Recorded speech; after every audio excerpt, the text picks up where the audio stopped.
we talked about the what, the why, and the when of education a little bit. Now, what else is there? There's the how and the where and the who of education. How? Remember I said that what has to do with curriculum. Curriculum is the content of education. Curriculum should embody knowledge because knowledge is the content of education. And knowledge is ultimately philosophical. It's ultimately to do with worldview. And everything really needs to be integrated to that worldview. Otherwise, you get a fragmentation of knowledge. And that fragmentation of knowledge is apparent in individuals because they know different things in different areas, but these areas can contradict each other. It's like the old joke about a person who goes to church on Sunday and they feel all pious and they get all of this biblical learning, and then they go out on Monday and they live in their same greedy, sinful, acquisitive way. So that there's a bit of a disconnect between what's being installed in somebody and needs to be applied and just the sheer momentum of how they live. It doesn't truly have a meaning. That's why. It doesn't. Yeah. If it did, it would stay stable. If there's a disconnect between pure and applied knowledge, that's really not knowledge. No, it's not. And it hasn't really hit home. Yes. Yeah. Yes. There has to be integrity, practicing what one preaches. That's a test of knowledge, isn't it? That's right. And there are a lot of people that have good practice, but they haven't identified and aren't able to communicate what it is that they do. If they want to get into teaching, they need to be able to do that, to be able to communicate to other people. There are other signs of the fragmentation of knowledge in our faculties, in our campuses. Does the Faculty of Arts communicate with the science faculties? Or has each become like an isolated fiefdom, compartmentalising its knowledge? That's why it's important to take a multidisciplinary approach to education. As one specialises, one comes to know more and more about less and less. But if you find that what you're studying detaches from the whole body of knowledge, then it has very limited applicability. Ultimately, it will go wrong because it hasn't been steadied and steered and corrected and balanced by all the other areas of knowledge. And we can see ignorance shining through a lot, can't we? Somebody is an expert in, let's say, physics or science, and science has a lot of respect in today's world. Follow the science and so on. But then they start venturing opinions in fields that are beyond their own. They start impinging upon the territory of the philosopher or the theologian or something, and they go wrong. In fact, it's possible to dismiss whole areas of knowledge because they're not my specialty. And if you spend your whole life narrowing your focus and learning more and more about less and less in a specialty, your knowledge can become untethered, and you can forget why other fields of knowledge exist and not listen to what they're saying. So there are some people that would say maybe religion is just nonsense, blah, blah, blah, blah. We don't need religion. It doesn't belong in knowledge? I think it doesn't belong in a highly evolved world. There probably wouldn't be a need for it. What, a need for religion? Well, that's not my position. I would say that... But you'd have to have highly evolved. Yeah, there's a reason why these areas of knowledge exist. Some people think that society would be better without lawyers, but we need the law. We need what's out there. It's a question of, is each thing doing its job right and not impinging on the territory of other disciplines? And at the borderland between the disciplines, is there a good dialogue? And are there people who are more generalists than specialists who oversee the multidisciplinary approach? That's important.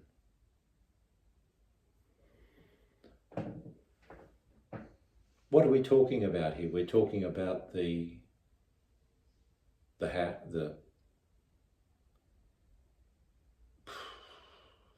we talked about the what, we talked about the why, we talked about the when, And how? we talked about, are we talking about the how? I've sort of lost my bearings, but we're talking about the how, and we need to talk about the where and the who, don't we? Yes. So we're talking about the how. And the how is pedagogical too, how we learn. Do we learn just from experience? Like the empiricists said, two videos ago, we talked about these two schools of epistemology, the empiricists who believe that all of our learning comes from experience. We're a blank slate, basically born as a blank slate, and then experience writes upon us. And then the rationalists who believe that we're born with innate ideas and we know a priori. We don't learn from experience, but experience can evoke the knowledge that we have within us. Well, we're taking a balanced approach. We're saying that we do come into the world with knowledge and we can know things through reflection, but we must put them to the test of experience, because whatever theories we have, they have to stand the test of experience and application. And why should we deprive ourselves of reflection and action? Why shouldn't we appropriate the benefits of that feedback loop, put our ideas to the test and learn what works, what doesn't work, and so on? That's why some educators end up being pragmatists, following in the line of John Dewey, who is seen as a father or one of the fathers of modern education.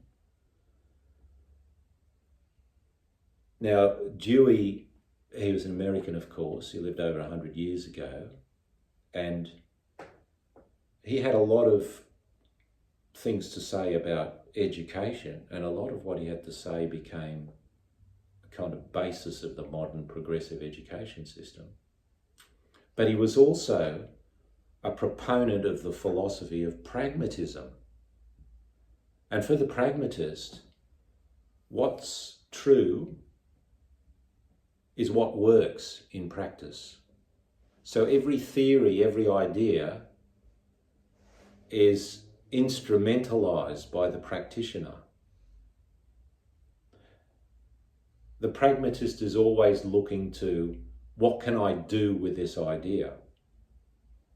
And so it's a different approach from the traditional approach, which says that we should seek truth, and when we find it and know it,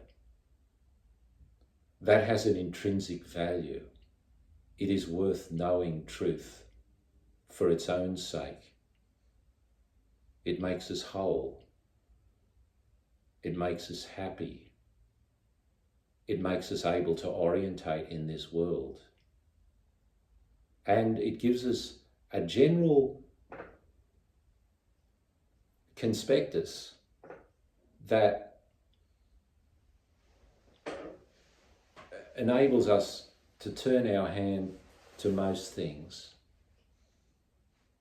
and come at most things in a principled way and do a reasonable job at most of the things that a human being needs to do.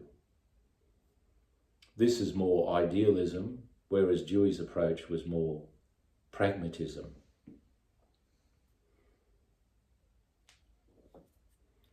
What am I doing here? I'm weaving something. Now, I'm not weaving with threads a beautiful Persian rug or a Turkmen rug. I'm weaving a worldview, a philosophical worldview. That's what I'm doing. That's my gig. I'm weaving it to help you have an integrated, coherent worldview. It's philosophical. I think it is an end in itself. I'm not just doing it so that you'd be a better citizen, but it is a byproduct that you will be a better citizen by having such a worldview. I think the pragmatist approach to education is especially well geared for addressing vocational education, education that prepares people for the workforce, for jobs, for employment.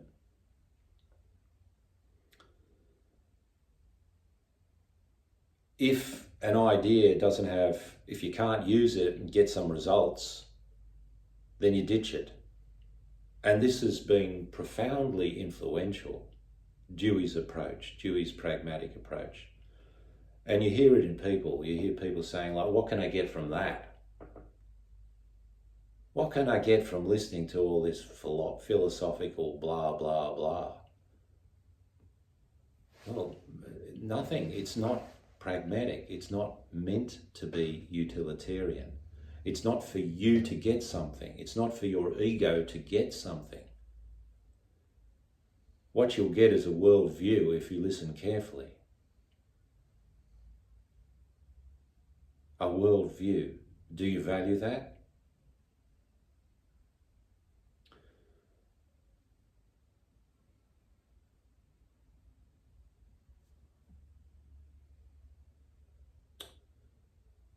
So the how of education. Now the where of education. We should ask where education takes place. We shouldn't just assume that education takes place in a school or a college. Education can take place anywhere. Education can be taking place right now through this conversation, which is more a monologue at the moment. But education can take place informally, not just formally. Formal education happens in institutions where people go and they hear experts talk on their subjects and have expert tutors break down subjects and so on. That's an aspect of education. And we give it a lot of importance in today's world, maybe a disproportionate amount of importance. Whilst we can learn in that environment from the experts, we can also learn in other environments. Our first learnings, as we were saying, happen in the home.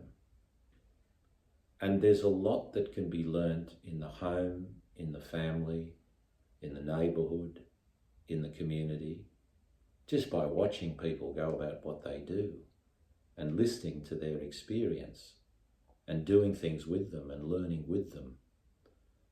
There's a big homeschooling movement underway at the moment in many parts of the world as people become more disgruntled and disaffected with formal education for a number of reasons.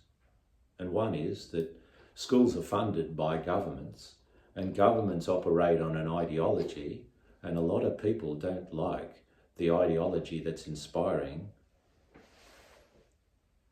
the curricula that are being, in some cases, foisted on their children.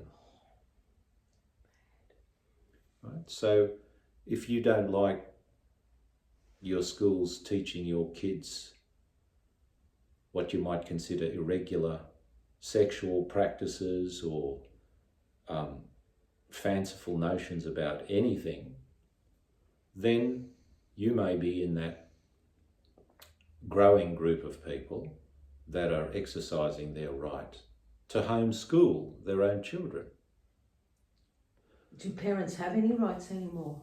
Oh, they're restricted to a large degree, but they can't abandon formal curricula altogether.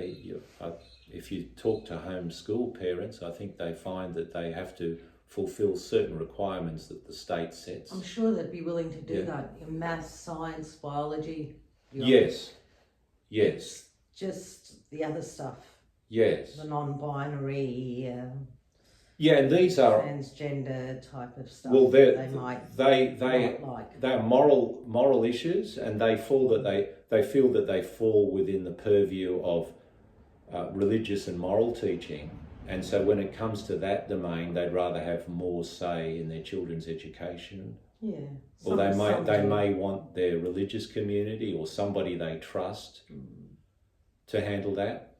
And people at homeschool often, they have to delegate a lot of the teaching to others.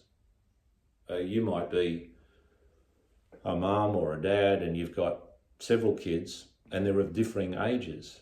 And your strong suit might be teaching mathematics, but they're going to need an education in English. They might need to learn a musical instrument. So they might have to be sent somewhere else into another group of trusted people, maybe other kids that are part of your community. I like that idea of a group because they need the social interaction. That's a good point. That's the thing that I was worried about with self-education. If you isolate your child, it's not good for them. They need to be in a group situation where they can interact with other children. Very important. Yeah. That really goes to the where of education, the setting. And there are some educational theorists or pedagogues like Vygotsky, I think, who were quite big on the social nature of education. Education just doesn't happen in isolation. No. You think, I can just lock myself away and read this stack of books and I'll be educated. But I think an essential part of education is interacting with other people. Bouncing ideas off. Brainstorming, all of that. It's all important. Yeah. People rubbing off on each other, influencing each other, peers influencing each other, sometimes for worse, sometimes for better. But having that comparison and testing your ideas out and communicating. That's because right. You want to be able to see whether other people understand what you're thinking and whether you understand what other people are thinking. The impact you have on others as well. That's right. So all of these things come into the where of education. And in today's busy world, we see there's a lot of subsidisation for childcare centres. And in the past, there used to be preschools, which then became early childhood learning centres, that were kind of like daycare, childminding. But now they're pushing curricula. It's like the world is such a competitive place and you're going to need a job, so get a head start and we'll start teaching reading, writing and arithmetic and other things, maybe social anthropology, to 3-year-olds. Oh my God. So it's not just all playtime at the early childhood learning centres. There's a pressure, and Well, that's sad. it is sad in a way It because is. children learn so much through play. Who said we can't learn through play? I know. In sand pits, in grassy yards, on play equipment, just playing ball games and so on. And who said that we don't learn a lot when kids come home from school? That time shouldn't all be given to homework as well. No, it shouldn't. Because the where of education, they may have learnings in their backyard, they may have learnings around the kitchen table, they may have learnings with uncle so-and-so or auntie so-and-so wants to take them somewhere. Isn't that learning? If it's done intelligently and sensitively, and it can hit a number of bases, because very often the home-based learning is integrated learning as opposed to differentiated learning. You're not just learning one subject at a time. That's right. But if you go out with uncle so-and-so into the woods, you can learn about counting, you can learn about carpentry, you might learn a bit about Science. hunting, science, biology. nurturing yourself, and history and tales of the ancestors.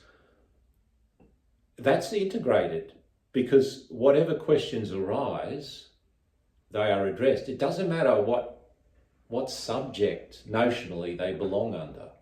That's right. So the where of education also relates to whether the curriculum is integrated or differentiated. It has a practical aspect to it. Mm-hmm. I think You that can see how to apply it. yes, well, all good education should equip you to apply your knowledge. But the point I'm making here is that in formal education, the curriculum tends to be more differentiated, especially as you go along. And at university, like imagine doing a PhD, it is in one subject, in one tiny slice of one subject, in a very niche area, where you have to master all the specialised knowledge and then advance it a notch, right? To actually write a paper on something that hasn't been addressed before. Very, very differentiated. Whereas in the informal settings that education takes place in, like the home, the neighbourhood, the community, the curriculum tends to be more integrated. Yeah. So just imagine you're helping mum, your kid, or even a bigger kid, and you're helping your mum cook a traditional meal in the kitchen. You could be learning about weighing things, measuring things. That's right. You could be learning about nutrition, home science. You could be hearing stories of how the ancestors prepared these meals. You're learning about tradition, you're learning about history, then you're learning about entertainment, you're learning about etiquette. You invite certain people over, and then the learnings go on, and they're not compartmentalized. You're hitting a lot of bases all at once. And that's why we can think that we're progressing as societies just by shelling out more and more for childcare so mum and dad can get into the workforce. And sometimes these kids don't get picked up till the sun's down. The sun has set. It might be 7 o'clock at night before the busy parents can come back and pick them up from the childcare centre. And it's unfortunate in a way, because with a better work-life balance, there's a lot of learnings that these kids could have with their parents and with their other Parents are exhausted by friends and relatives. Yes, parents can be exhausted by then. They just want the kids to go to bed. That's right. They'll be lucky to read a storybook. That's right. Mm-hmm. Oof. And when you're asking questions of family, you can ask any questions in any order on any subject. Whereas What do you ask your literature professor about? It should be about literature. It'll be about one thing. So, we've covered the how, we've covered the where, and then we've got the who. That's Kipling's last question word. What's the who of education? Well, I suppose that means who is entitled to an education? Who's it for? Everybody. Or should I say, whom is it for? Is it for everybody? Because I say it's for everybody. I think today, I think you need an education. in our updated modern outlook, we can say, and we live in democracies today. I mean, democracy is the prevalent form of society today, and the democratic ethic is that education is for everybody. Doesn't matter whether you're rich or poor.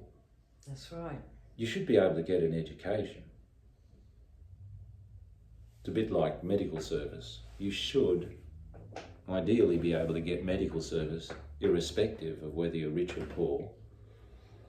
In the past, though, education wasn't for everybody. It might have been for an upper class or an elite. There was a time when, the peasants would only know their own language, but to be educated in the great works of antiquity, you had to know the classical languages. You weren't taught to read, because you really didn't need to read in order to be able to farm the land and to help your family on the farm. Or if you're a serf, well, then you probably didn't have the time, because you had to grow everything that you needed and then grow some for the lord of the manor. So it took specialised training to be able to read Holy Scripture, or to be able to study the great works of antiquity and so on. And the trivium and the quadrivium, for a long time, was seen to be the preserve of the upper class, the people that might go to through the British public school system and then go on to Oxford or Cambridge or to the grammar schools. And often these people would be trained in the 7 liberal arts, and then they would go on to take up posts in government, in the Foreign Service, or in the bureaucracy, or in Parliament. They become the ruling elite. So this liberal education was considered to be the preserve of the ruling elite. Other people didn't need to know about it. They could just go get a trade or something. And they'll never become a ruling elite. Well, it's just symptomatic of yet another split within our society. Yeah, it makes a huge difference if you're educated or not. Yes. So I think it is so last time, you remember you were talking about a liberal and a classical education. And one of the senses of liberal was that it's the education that befits free people. So in the ancient world, of course, they weren't the slaves, they were the free people. And their society needed to be built on slave labour to give some people the leisure time to be able to educate themselves and appreciate the finer things in life.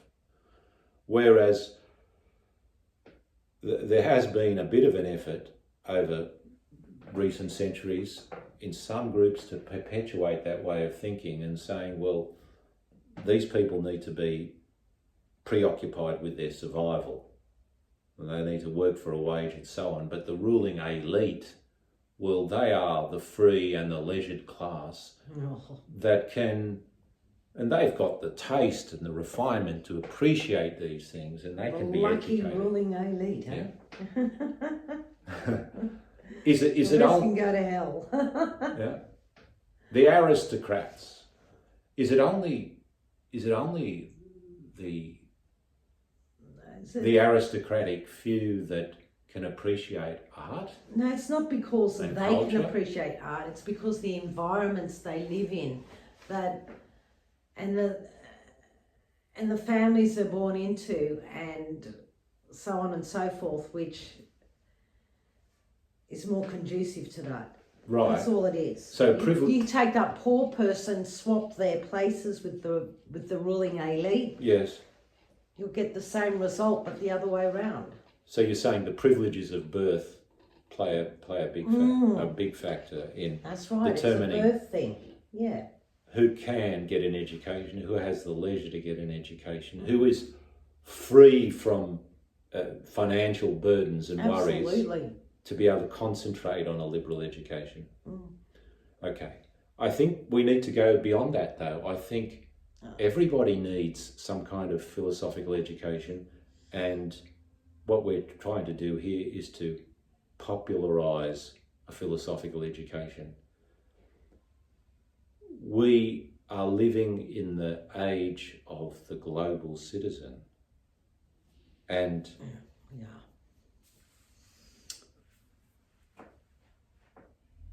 in a sense, each one of us is the world, and as the world becomes more interconnected by internet, telecommunications and so on,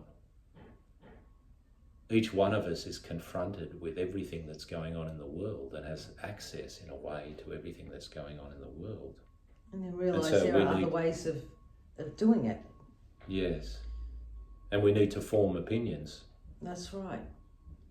In the past, it wasn't as necessary for each and every human being to have the world view that is necessary to be a good global citizen. But now it is. And so that is part of the who. And we thank Mr. I'm just trying to look at the timestamp on the smartphone that I used to record, because we don't want to make these episodes too long for you.